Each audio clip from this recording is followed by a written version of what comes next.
Hello there, welcome back to the channel. This is Nerd.World History, and today studying the Dematea.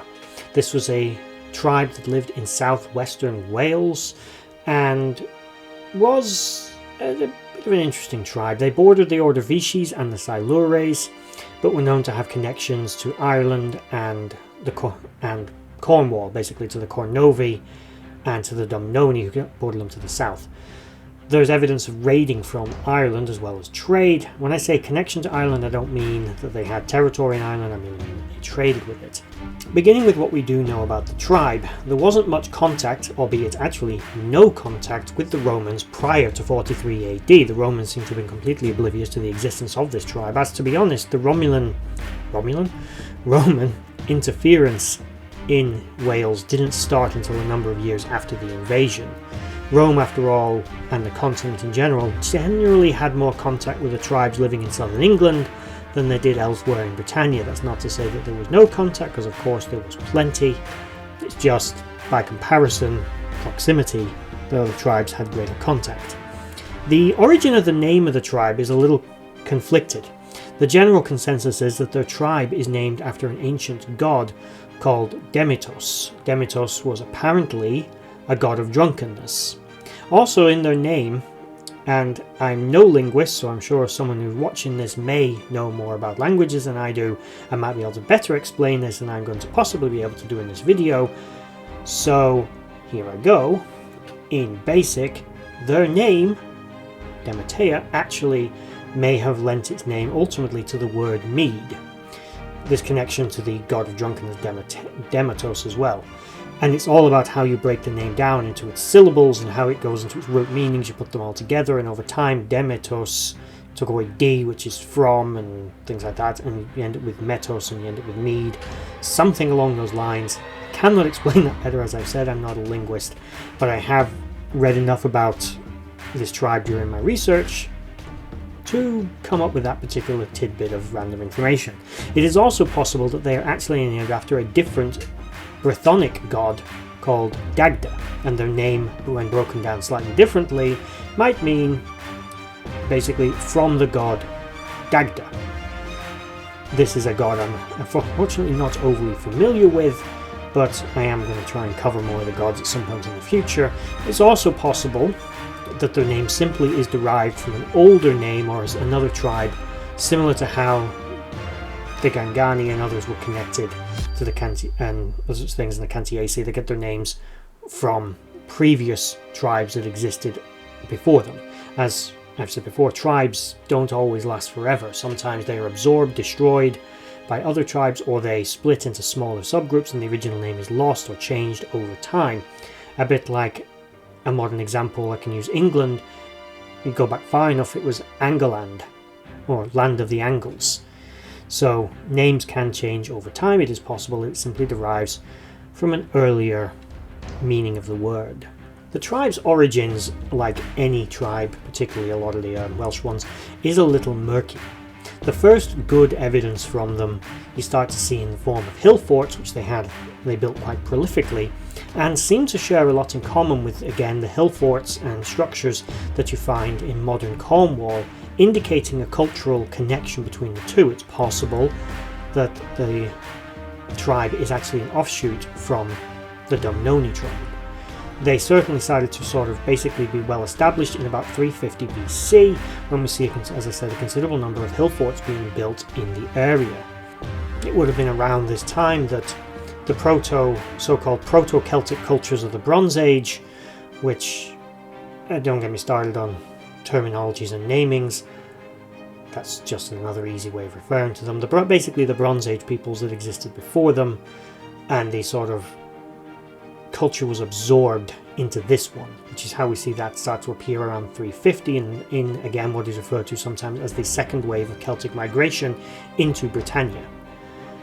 Again, it is possible that the people that lived here simply migrated from another part of Britain. There's simply no way to know, but they absorbed or destroyed whatever existing society lived in this area and built on top of it, and that's when you start to see again the Iron Age Celtic structures beginning to appear. The tribe is a occasionally vaguely mentioned by Tacitus, but not directly.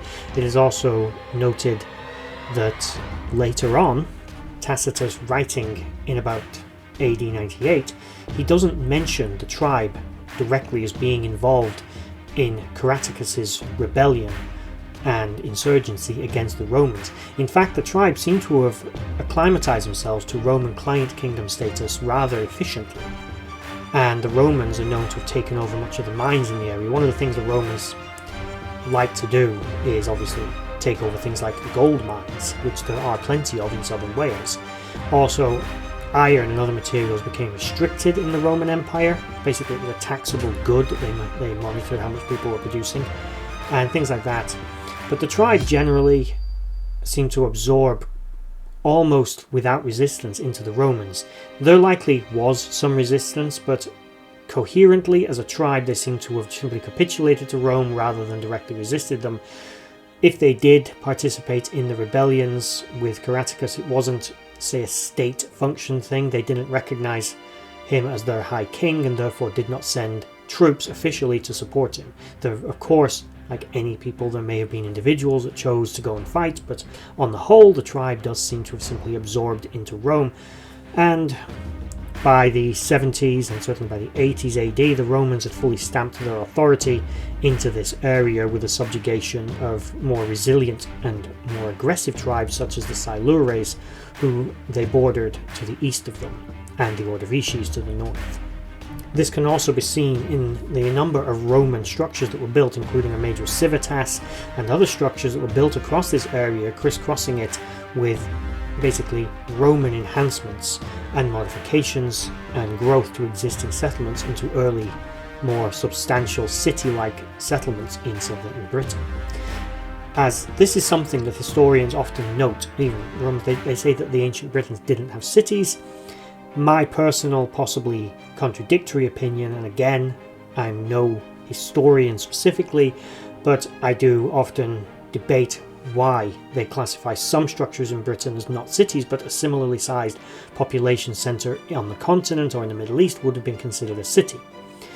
Now, some hill forts were not permanently occupied. That could be a reason for the thinking, but I personally think it's more of an antiquarian thought process that the Romans introduced the concept of city building, whereas I actually believe the ancient Britons did have structures or larger settlements that the Romans would have recognised as a major settlement or would have called a city, simply because populations of 5,000 or even 10,000 in a single location were not unheard of in Iron Age Britannia, and that included in this area, with sort of larger settlements, including the one that the Romans initially granted civitas status, which was the capital of, forgive the pronunciation, I'm going to butcher this as always, Moridunum Dematea, which is obviously the Romanization of the word, but it was basically their previous Celtic capital, which became theirs.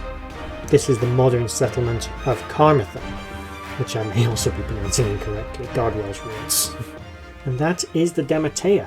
As I stated in my previous video, I actually thought I'd covered all of the Welsh tribes already. That's because when I was ill for a while, I had actually recorded this episode already, but I listened to it back when I realized that I'd not actually edited it and uploaded it, and yeah, I think it was when I was first getting ill, and this one's fairly incoherent as my brain's all over the place as usual, but that was really incoherent. I decided it was just best to re-record and re-edit rather than bother trying to upload that mess of a video that I'd recorded that made no sense, and I'm pretty sure I started talking about the wrong tribe at one point. So yeah, there we go. That is the Dematea, tribe of the southwestern portion of Wales of pre-Roman Britannia. I just want to take this moment to thank you for watching that video. If you liked what you saw, please check out my social links in the description box below to Instagram and Twitter and others, and also is down there a link to my Patreon page where you can support this channel and the others as I try to grow this franchise and do this more regularly. If you made it all the way to the end of this video, thank you for watching, and bye bye.